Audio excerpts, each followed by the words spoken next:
I am Geraldine, 65 years old, and today should have been one of the happiest days of my life, watching my only son Thomas marry the woman he loves.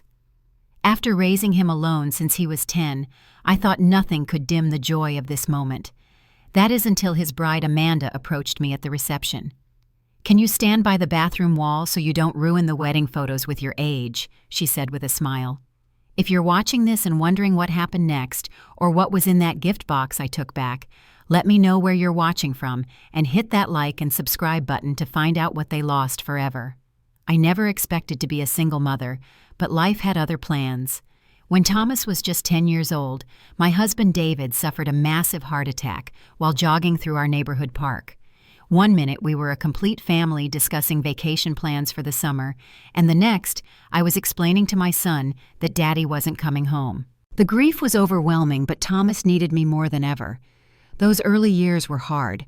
I continued my career as a high school English teacher, often grading papers late into the night after getting Thomas settled. My salary wasn't extravagant, but I managed our finances carefully to ensure Thomas would have opportunities. I skipped new clothes haircuts and dinners out so he could take piano lessons, attend summer science camps, and participate in school trips his friends were going on. Thomas was worth every sacrifice. He was a thoughtful boy who grew into a compassionate young man. When he was accepted to college with a partial scholarship, I cried tears of joy and pride.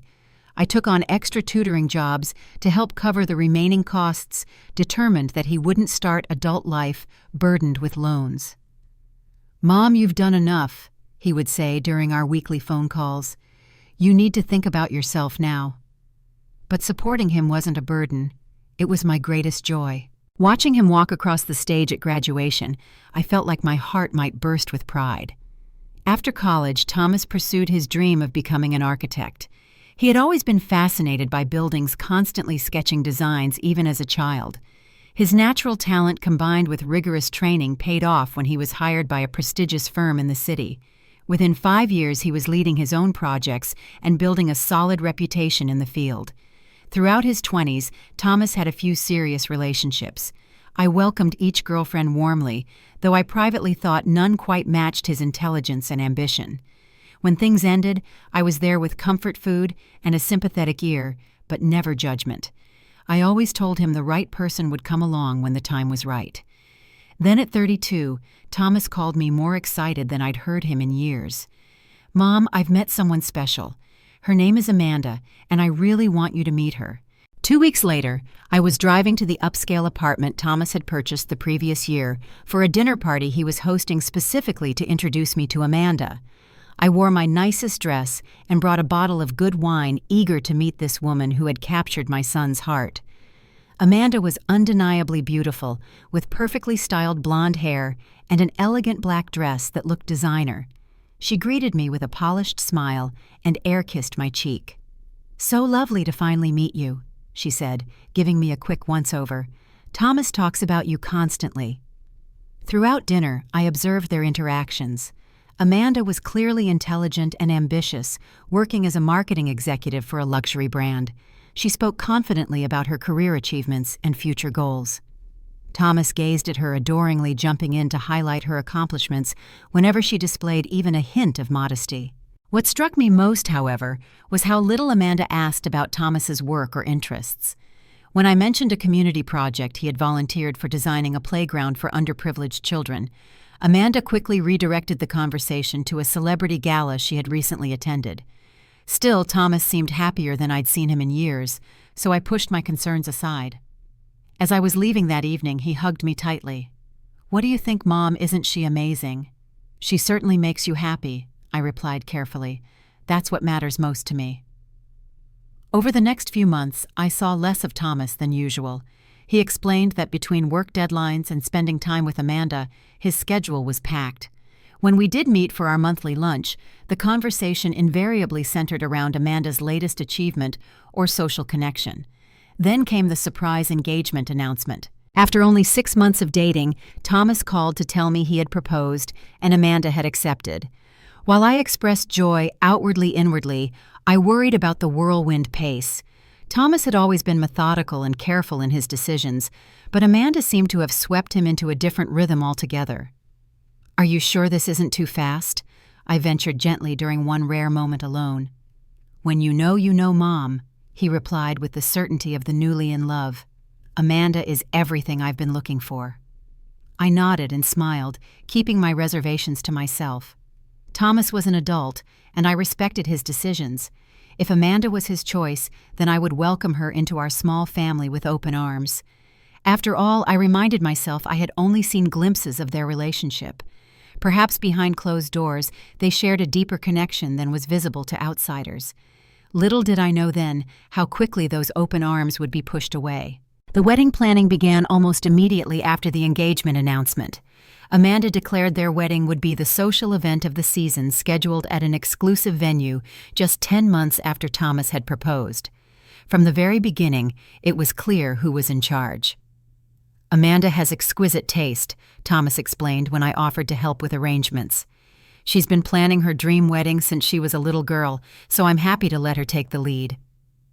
Initially, I understood stepping back from major decisions. After all, this was their day. But as weeks passed, I found myself increasingly sidelined from even the smallest involvement. When I called to ask if I could contribute to the floral arrangements or help address invitations, Amanda politely but firmly declined. "Everything's been professionally contracted," she explained in a tone one might use with a well-meaning but clueless child. "But thank you for the offer, Geraldine." The one wedding planning event I was invited to was a dress shopping trip. Amanda had already selected her gown, a custom-designed affair that cost more than my annual teaching salary. This outing was ostensibly to help me find something appropriate to wear as mother of the groom. What it actually became was an exercise in humiliation. "Perhaps something more slimming," Amanda suggested as I emerged from the fitting room in a blue dress I thought complemented my silver hair. "And definitely not that color. It might clash with our color scheme." After the fifth outfit was dismissed, Amanda sighed and checked her watch. "Let's continue this another time," she said, though no future date was ever proposed. "Just remember, we're going for a sophisticated, youthful aesthetic. Maybe consider some highlights for your hair, and there are some wonderful makeup artists who can work miracles with mature skin." I drove home fighting back tears, wondering when my appearance had become something that needed fixing. Thomas had never suggested I looked anything less than beautiful to him. In fact, he had always said I resembled his grandmother, whom he had adored. But now I found myself scrutinizing my reflection, seeing every line and gray hair as potential wedding photo liabilities. Meanwhile, Thomas was increasingly absorbed in a major work project that coincided with the wedding planning. Our regular lunches became sporadic, then non-existent.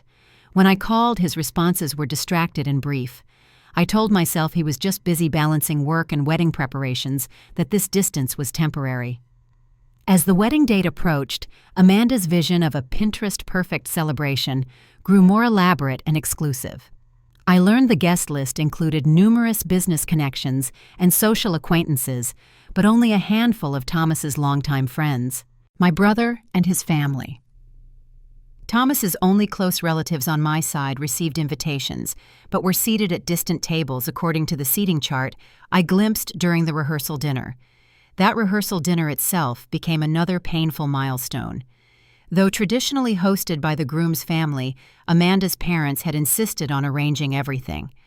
I arrived to find myself seated at the far end of the room while Amanda's extended family occupied the main table alongside the couple. During a trip to the restroom, I overheard a conversation that stopped me cold. "Did you manage to solve the image problem?" Amanda's mother asked in a hushed tone. "Mostly," Amanda replied. "The photographer knows to focus on my family for the main album. Geraldine will be kept in the background as much as possible." "Good thinking, darling. First impressions of your new family matter in our circles." I stood frozen, the words cutting deep. The image problem was me. The mother of the groom, the woman who had devoted her life to raising the man Amanda was marrying, was now a visual liability to be minimized. That night, instead of sleeping, I sat at my kitchen table and finalized the special wedding gift I had been preparing for months. Inside an elegant box, I placed two items of profound significance: a letter transferring ownership of our family's vacation property to Thomas and Amanda and my mother's antique diamond and sapphire jewelry set that had been in our family for generations. The lakeside property had been my haven after David died, a place where Thomas and I had healed together through countless summers. It was worth considerably more now than when we had purchased it, but its true value was in the memories it held. The jewelry, meanwhile, had been passed down through 4 generations of women in my family, intended for Thomas's future daughter. As I closed the box and tied it with a silk ribbon, I imagined Thomas and Amanda starting their own family traditions at the lake house perhaps one day, fastening that sapphire necklace around their daughter's neck for a special occasion. Despite my growing concerns, I wanted their marriage to be blessed with the same love and history that had sustained me. Little did I know that within 24 hours, this box would be back in my possession under circumstances I could never have imagined. The morning of the wedding dawned bright and clear, as if nature itself approved of the union. I woke early, my stomach fluttering with a mixture of excitement and apprehension. After a careful shower, I applied the makeup I'd practiced with after watching online tutorials recommended for mature skin. My hair had been professionally styled the day before with subtle highlights that had cost nearly half my monthly pension. The pale lavender dress I'd finally selected hung on my closet door, approved by Amanda via text after I'd sent multiple photos. It was more formal than anything I'd worn since my own wedding, but I had to admit the cut was flattering. As I dressed, I allowed myself to hope that today would heal the growing distance I felt from Thomas. Surely on this significant day, family bonds would transcend all else. I arrived at the venue 2 hours early as requested in Amanda's detailed itinerary. The historic mansion and gardens were already bustling with vendors, setting up under the watchful eye of the wedding planner, a brisk woman with a clipboard who barely acknowledged my greeting. "Is there something I can help with?" I asked, clutching the special gift box. "Everything's under control," she replied, without looking up from her list. "The bridal suite is off limits to anyone but the designated bridal party, and the groom's party is in the West Wing." "I'm the mother of the groom," I clarified. "I thought perhaps Thomas might want to see me before the ceremony." She finally glanced up. "Oh, Mrs. Walker. Yes, Mr. Walker mentioned you might arrive early. You can wait in the garden room, but the photography schedule is very tight today." Dismissed again, I made my way to the designated room where I sat alone for nearly an hour. Finally, Thomas appeared in the doorway, handsome in his tuxedo, and with that same excited nervousness I remembered from his first day of school. "Mom." He crossed the room and embraced me. "You look beautiful." For a moment, he was my little boy again, and my eyes welled with tears. "So do you, sweetheart. Your father would be so proud today." A shadow of emotion crossed his face at the mention of David, but before he could respond, the best man appeared in the doorway. They need you for the guys' photos, like now." Thomas squeezed my hand. "Duty calls. I'll see you soon. Okay? Love you, Mom." He was gone in a flash, leaving me alone again. With time to spare, I decided to deliver my gift to the designated table. On the way, I passed the bridal suite where the door stood partially open. Taking a chance, I knocked gently. Amanda sat surrounded by bridesmaids and stylists, her wedding gown a vision of white satin and lace. Our eyes met in the mirror. "Geraldine," she said, her tone more observation than greeting, "did you need something?" "I just wanted to wish you happiness today," I said, "and to drop off our gift." Her eyes fell to the box in my hands, a flicker of interest crossing her face. "You can put it with the others. Melissa will show you." One of the bridesmaids emerged to guide me to the gift table, her expression making clear this was an unwelcome interruption. I placed my box prominently in the center of the table, hoping Thomas and Amanda would open it first. As guests began arriving, I noticed something odd. The seating chart I'd previously seen had been replaced, and my name had moved from the front family table to a middle table shared with distant acquaintances. Confused, I approached the wedding planner. "There seems to be a mistake with my seating assignment," I began. "No mistake," she cut me off. "Final adjustments were made this morning per the bride's instructions." Before I could process this information, the music signaled the start of the ceremony. I took my assigned seat in the garden, watching as Amanda's extensive family processed down the aisle. The ceremony itself was undeniably beautiful. Pink and white roses adorned every surface, and the late afternoon light bathed everything in a golden glow. When Thomas recited his vows, his voice strong and sincere, I couldn't help but hear echoes of his father in his words about commitment and partnership. Amanda was radiant as she promised to stand by him through life's journey, her veil shimmering in the light. As they sealed their union with a kiss, I applauded with genuine joy and hope. Whatever tensions had built during the planning, this moment was about their future together. Perhaps once the pressure of the wedding was behind us, relationships could reset and heal. This optimism carried me through to the reception, where I discovered my seat had been changed yet again now at a back table with some of Amanda's co-workers, who clearly had no idea who I was. Still, I made pleasant conversation and applauded warmly when the newlyweds made their grand entrance. The mother-son dance was the one tradition I had been looking forward to most. Thomas led me onto the dance floor as the band played "What a Wonderful World," David's favorite song. For those few precious minutes as we swayed together, I felt truly part of this milestone in my son's life. "Thank you for everything, Mom," Thomas whispered. "For raising me, for supporting me, for being here today." "There's nowhere else I'd rather be," I replied, meaning it with all my heart. As the song ended, I noticed Amanda watching from the edge of the dance floor, checking her watch. When Thomas returned to her side, I overheard her murmur, "Finally, that went on forever. We're behind schedule for the cake cutting." Throughout the dinner and toasts, Amanda's family dominated the celebrations. Her father's speech lasted 20 minutes, while the best man's brief words about Thomas's character felt like an afterthought. Not once was I acknowledged or invited to say anything about the son I had raised. I tried to mingle, approaching a group of Amanda's relatives to introduce myself, only to have the conversation awkwardly peter out after brief acknowledgments. Eventually, I returned to my assigned table, watching from afar as Thomas circulated among guests without a moment to check on his mother. As the evening progressed, I couldn't shake the growing feeling that I was more of an obligation than a welcome presence at my own son's wedding. Each interaction, each seating change, each oversight built upon the last, until I sat alone at my table, wondering how things had come to this point. I had no idea that the worst was yet to come. The reception was in full swing. The dance floor pulsed with energetic guests, the open bar ensured flowing conversation, and the photographer moved through the crowd, capturing candid moments of celebration. Meanwhile, I sat alone at my distant table, watching my son's wedding happen from what felt like a different area code. I was considering whether anyone would notice if I slipped away early when Amanda suddenly appeared before me, the wedding photographer in tow. Her smile was fixed and didn't reach her eyes. "Geraldine, we're doing some final family shots," she said, her voice artificially bright. "Can you come with us?" For a moment, my spirits lifted. Finally, I was being included in the family documentation of this important day. I stood straightening my lavender dress and touching my hair self-consciously. "Where would you like me to stand?" I asked, already moving toward the main photography area, where I could see Thomas chatting with Amanda's parents. Amanda put a hand on my arm, stopping me.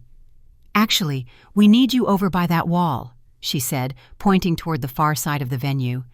I looked where she indicated and blinked in confusion. It was a plain wall near the restroom entrances, away from the decorations, an elegant backdrop being used for other photos. "I don't understand," I said slowly. "Wouldn't you want me in the main family photos with everyone else?" Amanda's artificial smile tightened. "Can you stand by the bathroom wall so you don't ruin the wedding photos with your age? The lighting is better there for mature skin." The words hit me like a physical blow. The photographer looked uncomfortable but said nothing, his camera lowered. Around us, the celebration continued, no one else aware of the cruel request that had just been made. "I beg your pardon," I finally managed, certain I must have misheard. Amanda sighed impatiently. "Look, these photos are going to be in magazines. They're important for my brand and Thomas's firm. We just need you to stand somewhere that won't distract from the aesthetic we've created." She checked her diamond-encrusted watch. So if you could move quickly, we're on a schedule." In that moment, something crystallized within me. This wasn't a single thoughtless comment. This was the culmination of months of small cruelties and deliberate exclusions. I was being told in no uncertain terms that my presence was a blemish on their perfect day, my age and appearance something to be hidden away like a shameful secret. My thoughts flew to Thomas. Where was he during this exchange? Why wasn't he here standing up for his mother?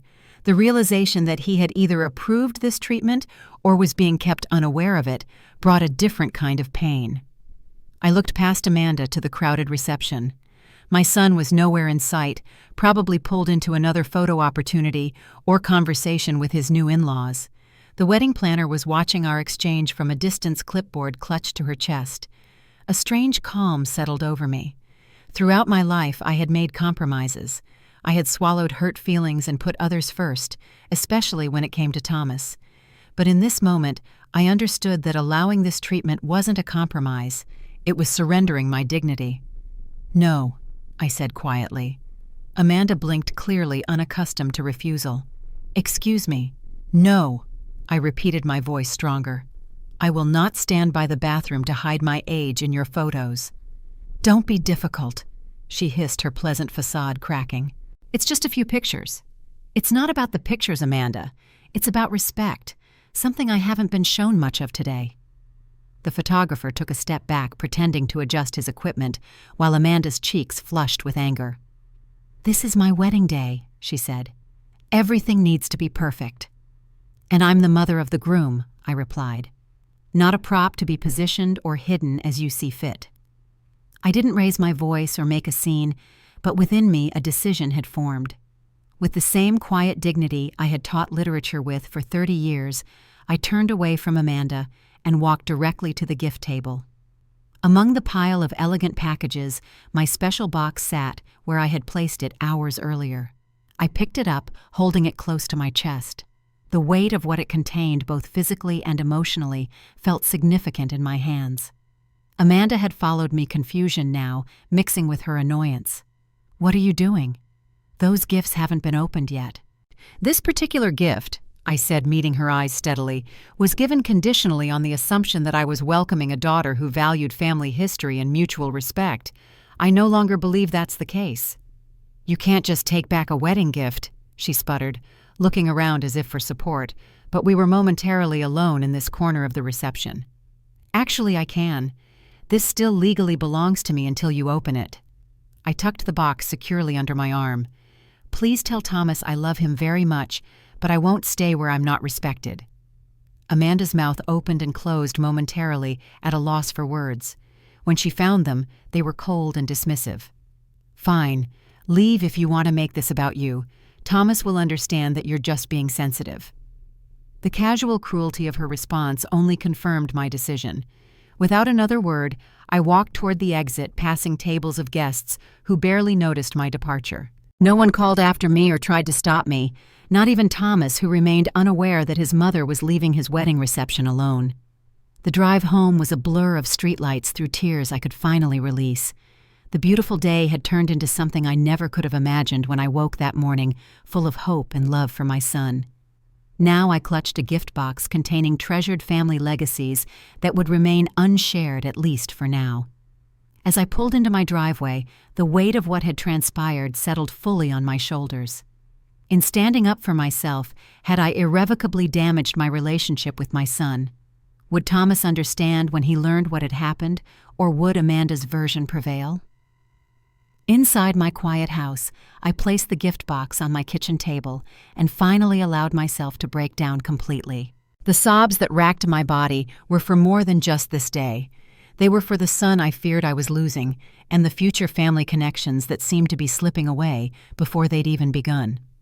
What I couldn't know then, as I cried alone in my kitchen, still wearing my mother of the groom dress, was how the contents of that box would soon become the catalyst for truths that could no longer remain hidden. The house felt emptier than usual that night. I moved through it like a ghost, still wearing my formal dress, unable to summon the energy to change. My phone buzzed several times with messages from confused guests who had noticed my absence but there was nothing from Thomas or Amanda. After a restless night, I woke to find their wedding photos already populating social media. Perfect day with perfect people. Amanda had captioned one image of herself surrounded by her family, Thomas smiling at her side. There was no mention of the mother of the groom, no acknowledgement of my absence. It was as if I had never been part of the equation at all. By mid-morning, my phone finally lit up with Thomas's name. Not a call, just a series of increasingly concerned text messages. "Mom, where did you go yesterday? Are you okay? People said you left early. Mom, please call me when you get this." I sat at my kitchen table, the gift box still before me, and considered my response. The hurt was still raw, but beneath it was a lifetime of love for my son. I owed him the truth, even if it was painful. When I finally called, Thomas answered immediately. "Mom, what happened? Are you all right?" "I'm physically fine," I said carefully, "but I'm not all right, Thomas." "Why did you leave?" "Was it the seating?" Amanda explained. "There were some last-minute changes because of her aunt's wheelchair." "It wasn't the seating," I interrupted gently, though that was part of a pattern.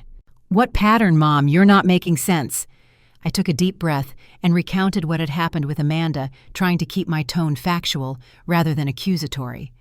As I described her request to stand by the bathroom wall to hide my age, there was a long silence on the other end of the line. "That can't be right," Thomas finally said, his voice strained. "Amanda wouldn't say something like that. There must be some misunderstanding." The automatic defense of his new wife was predictable, but still painful. "I wish it were a misunderstanding, sweetheart, but those were her exact words." Maybe she was stressed. Wedding days are crazy, people say things they don't mean. This wasn't an isolated incident, Thomas. It was the culmination of many small moments where I was made to feel unwelcome in your new life. "That's not fair," he protested. "We've both been busy with the wedding planning and my work. If you felt excluded, you should have said something sooner." The conversation was following a familiar pattern. My concerns minimized the onus placed on me to have spoken up earlier or understood better. But this time I held my ground. "I didn't say anything because I wanted you to be happy. I told myself things would improve after the wedding. But when Amanda made that request, I realized I needed to value my own dignity." Thomas's voice lowered. "So you just left without saying goodbye. Do you know how that looked?" "I'm sorry if my departure caused you embarrassment," I said sincerely.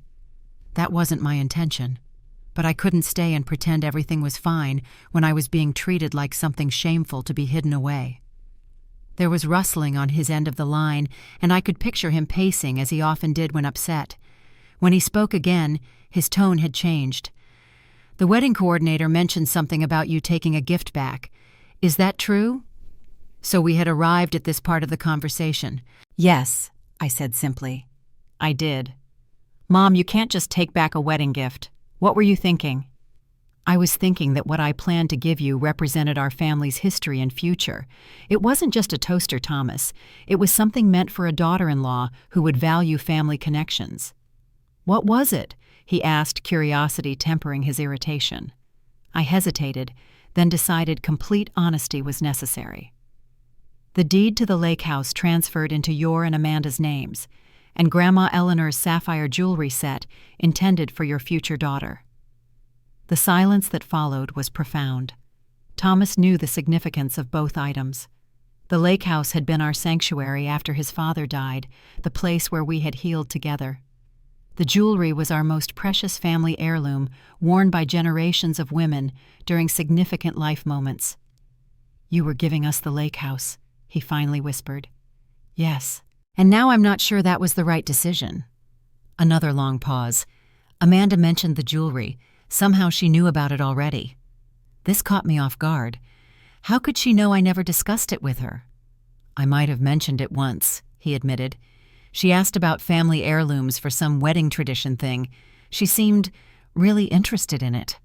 A cold feeling settled in my stomach. Interested in its sentimental value or its monetary worth.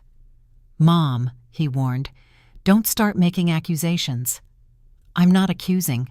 I replied, though privately I wondered. I'm trying to understand the situation fully. Thomas sighed heavily. This is not how our first day as a married couple was supposed to go. Amanda's upset I'm confused, and now I find out we've lost the lake house and a family heirloom because of a misunderstanding. It's not lost, I clarified.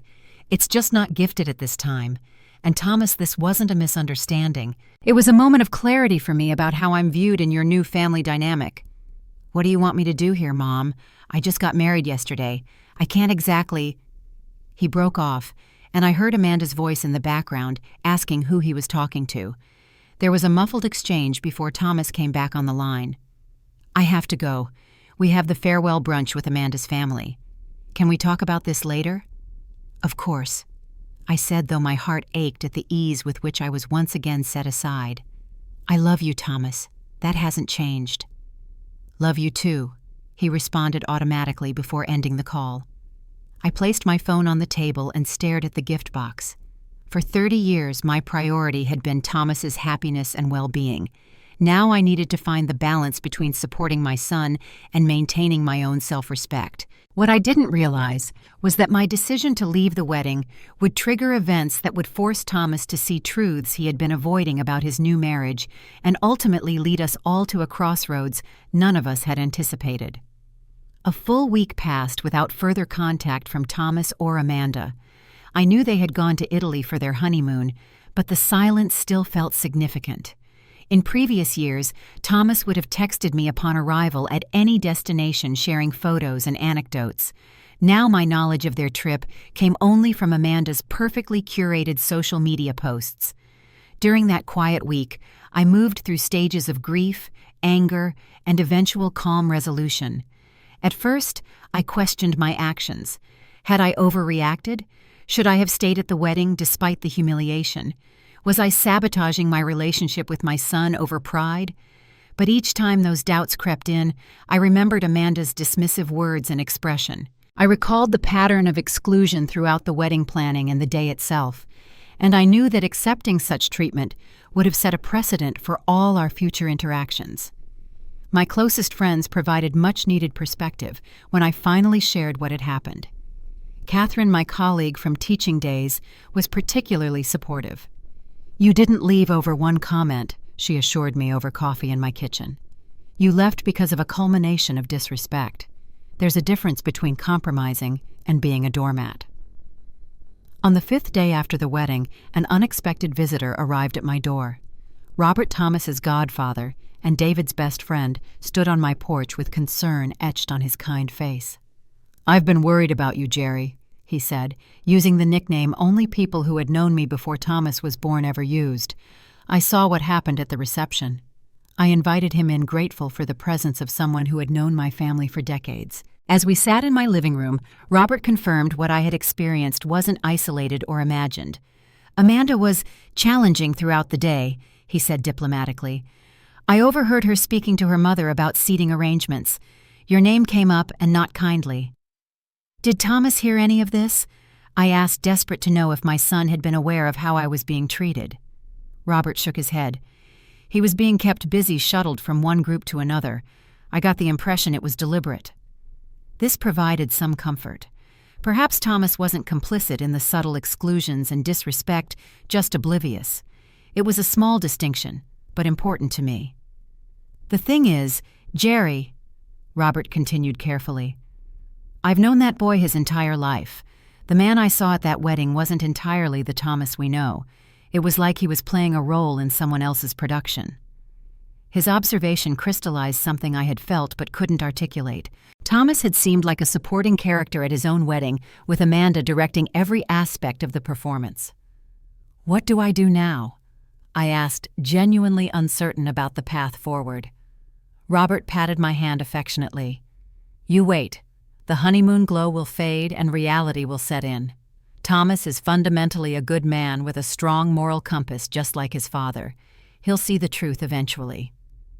When Robert left, I felt stronger in my conviction that standing up for myself had been necessary, even if painful.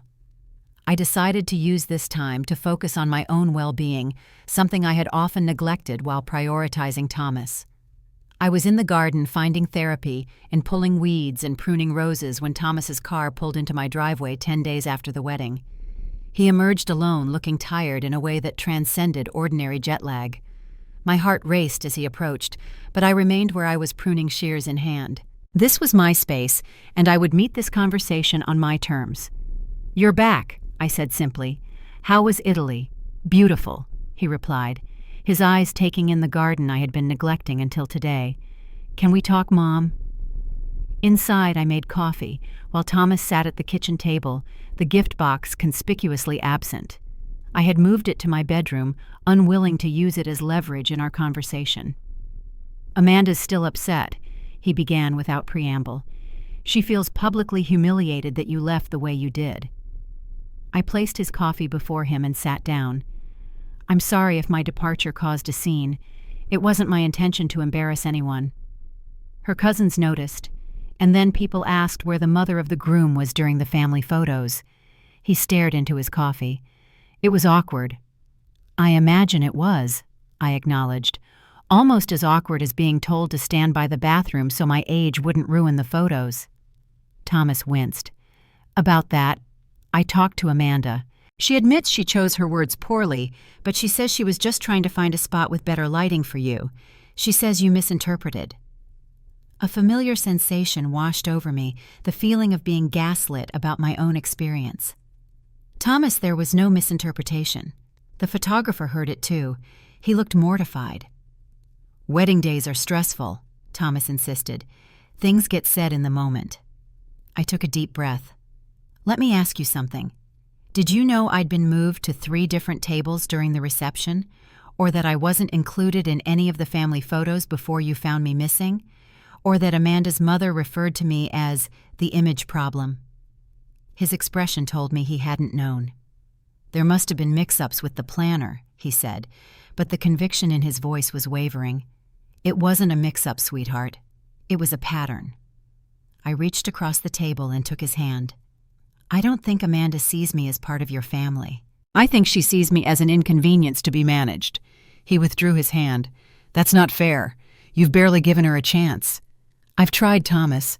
For months I've reached out, offered help, shown interest in her life. The effort hasn't been reciprocated." He ran a hand through his hair, a gesture so reminiscent of his father that my heart ached. "Look, the real issue right now is the gift. Amanda is, well, she's furious about it. She says taking back a wedding gift is the height of pettiness." So here was the true purpose of his visit. "Is that what you think as well?"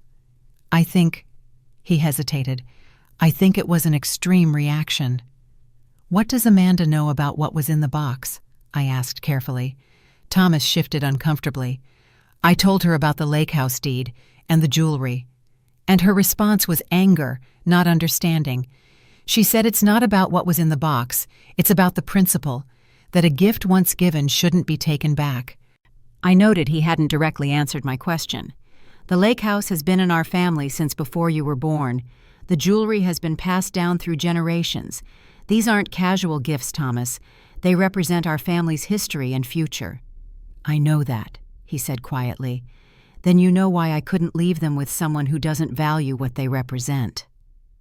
A flash of something crossed his face, understanding perhaps, or at least doubt about the narrative he'd been given, but it was quickly replaced with resignation.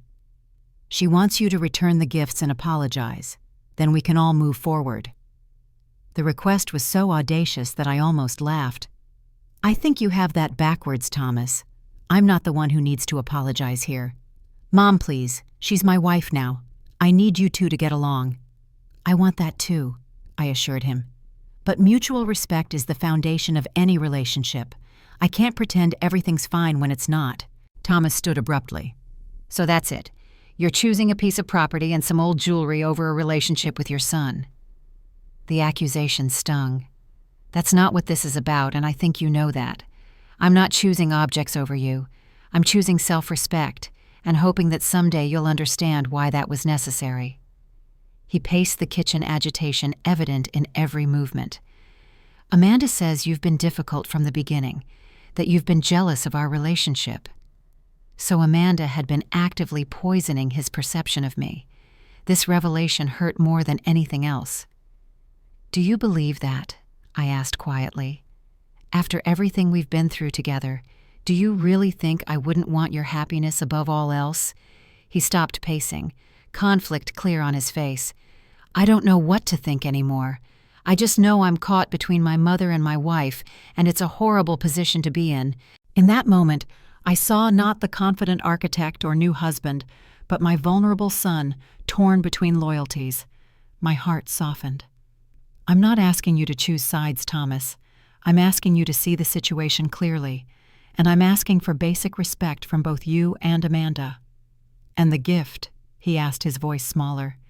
"The gift remains with me for now," I said firmly. "Not as punishment, but because I'm no longer confident it would be valued for what it truly represents." Thomas nodded slowly, resignation settling over his features. "I should go. Amanda's waiting." As he headed for the door, I called after him. "I love you, Thomas. That hasn't changed and never will." He paused, hand on the doorknob. "I love you too, Mom." Then he was gone, leaving me with the distinct feeling that we had reached a pivotal moment in our relationship, though whether it would lead to healing or further division remained to be seen. What I couldn't know then was that Thomas had left my house with questions he couldn't ignore, questions that would lead him to discoveries about Amanda that would shake the very foundation of his new marriage. 2 months crawled by in a strange limbo. Thomas and I spoke occasionally brief conversations about work or weather that carefully avoided mention of Amanda or the wedding day incident. These calls felt like pale imitations of our former close relationship, but I treasured them nonetheless as evidence that the door between us remained at least partially open. During this time, I focused on rebuilding my sense of self. For decades, my identity had been centrally defined by motherhood. Now I explored other aspects of who I was and could be in this new chapter of life. I joined a book club, resumed painting watercolors, a hobby abandoned during Thomas's busy teenage years, and reconnected with friends I had neglected. With each passing day, I found myself standing more firmly in my own worth, less dependent on external validation. The lake house, that central point of contention, called to me as summer approached. I hadn't visited since before the wedding planning began, and suddenly I yearned for the peace I had always found there. On impulse, I packed a bag, loaded my car, and made the 3-hour drive to the property that held so many memories. The small cabin looked exactly as it always had, nestled among pine trees, with the lake shimmering beyond. Inside, everything remained as we had left it the previous summer. Thomas's childhood fishing trophies on the mantel, faded family photos on the walls, the collection of stones and pine cones he had gathered as a boy still arranged on the windowsill.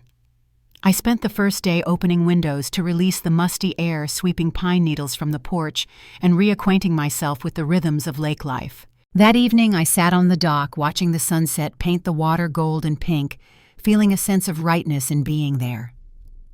On the 3rd day of my stay, I was weeding the small herb garden when a familiar car came down the gravel drive. My heart leaped to my throat as Thomas emerged looking uncertain but determined. "The neighbor called and said someone was at the cabin," he explained, standing awkwardly at the garden's edge. "I didn't know you were coming here." "It was a last-minute decision," I replied, removing my gardening gloves. "Would you like some lemonade? I just made it." The simple domestic offer seemed to break some tension. He nodded, following me to the porch where we sat in the familiar Adirondack chairs, glasses sweating in the warm air. "How did you know where to find me?" I asked. "I didn't tell anyone my plans." Thomas stared out at the lake. "When Mrs. Patterson called, I just knew it would be you. Where else would you go to think?" The fact that he still knew me so well brought a lump to my throat. "It's been good to be back here," clarifying. He nodded, running a finger around the rim of his glass. "Mom, I owe you an apology."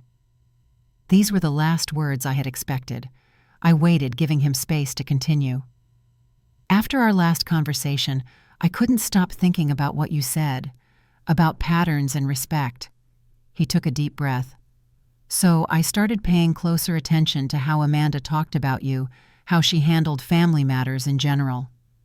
"And," I prompted gently when he paused, "and you were right. There was a pattern I hadn't wanted to see." He looked directly at me now, his eyes troubled. I found emails between Amanda and her mother discussing ways to minimize your role in the wedding. They referred to you as, it doesn't matter what they called you. It was disrespectful and cruel.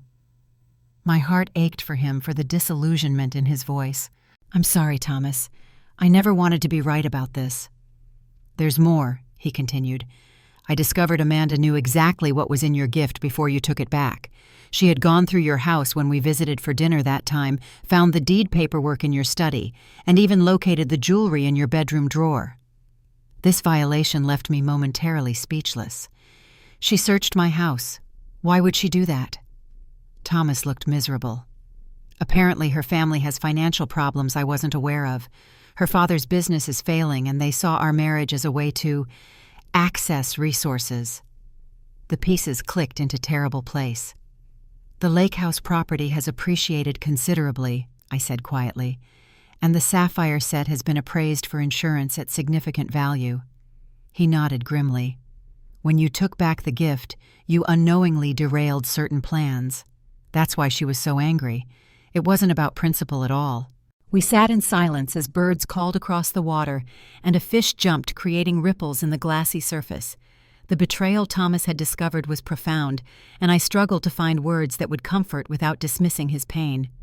What happens now? I finally asked. We're in counseling, he replied.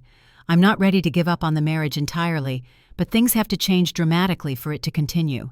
Amanda has admitted to her actions and motivations, which is a start. I nodded, careful not to show too much relief or vindication. This wasn't about me being right. It was about my son facing difficult truths. She's agreed to apologize to you, he continued. Properly, not just for show. She understands now that my family relationships are non-negotiable. I appreciate that, I said sincerely, and I'm willing to start fresh if she is. Thomas gazed at the lake where he had learned to swim and fish, where we had scattered some of his father's ashes. I still love her mom, but I've realized love isn't enough without trust and mutual respect. That's wisdom your father would be proud of, I told him. He smiled faintly. I've been thinking about Dad a lot lately, wondering what he would advise. He would tell you to be true to yourself and your values, I said with certainty, and to remember that mistakes don't define us. How we handle them does. Thomas reached over and took my hand, a gesture of connection we hadn't shared in too long. I'm sorry I didn't see what was happening, that I didn't protect you from being hurt. You're seeing clearly now, I assured him. That's what matters. We talked until dusk settled over the lake, really talked for the first time in months. About his work, my new activities, memories of times shared in this place, and cautious hopes for the future. We didn't solve everything, but bridges that had begun to crumble were being carefully rebuilt. As stars appeared above the pines, I made a decision. About the lake house, I began. Keep it, Thomas interrupted. It's yours. It should stay that way until you're ready. I'm ready now, I said, but with conditions this time. He looked at me curiously. This property stays in our direct family line. It cannot be sold without mutual agreement, and all decisions about its use must be made together. I squeezed his hand. I want it to be a gathering place for our family present and future, a sanctuary, as it has always been. Thomas's eyes glistened in the fading light. I'd like that very much. And the jewelry stays with me until there's a daughter or daughter-in-law who understands its true value isn't in the stones themselves, but in the generations of love they represent. He nodded. That's more than fair. As Thomas prepared to leave the next morning, he embraced me tightly. Thank you for standing your ground, Mom. It couldn't have been easy to walk out of my wedding, but if you hadn't, I might never have seen what was happening.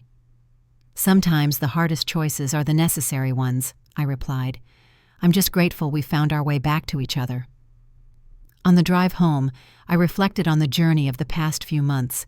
The hurt of the wedding day remained, but its sharp edges had softened. More important than any apology from Amanda was the renewed understanding with my son. I had learned that self-respect isn't selfishness, that boundaries aren't barriers, and that sometimes the greatest act of love is standing firm in your truth, even when it's painful. These were lessons worth every tear shed, worth even the temporary distance from my beloved son. 3 weeks later, Thomas, Amanda, and I met for dinner at a neutral restaurant. Amanda's apology seemed genuinely remorseful, and though trust would take time to rebuild, I saw hope in her efforts and in Thomas's quiet confidence as he facilitated our new beginning. As for the gift box, it remains in my keeping for now. The deed has been rewritten with the protections I outlined, and the jewelry awaits a future generation. Both represent not just material value, but something far more precious, the understanding that true family bonds are built on respect, honesty, and the courage to protect what matters most, including our own dignity. Have you ever had to make a difficult choice between keeping peace and standing up for yourself? I'd love to hear your stories in the comments. And if this journey of finding strength in vulnerability resonated with you, please like and subscribe for more real-life experiences that remind us it's never too late to demand respect. Thank you for listening to my story, and remember that sometimes walking away is the first step toward a better reunion.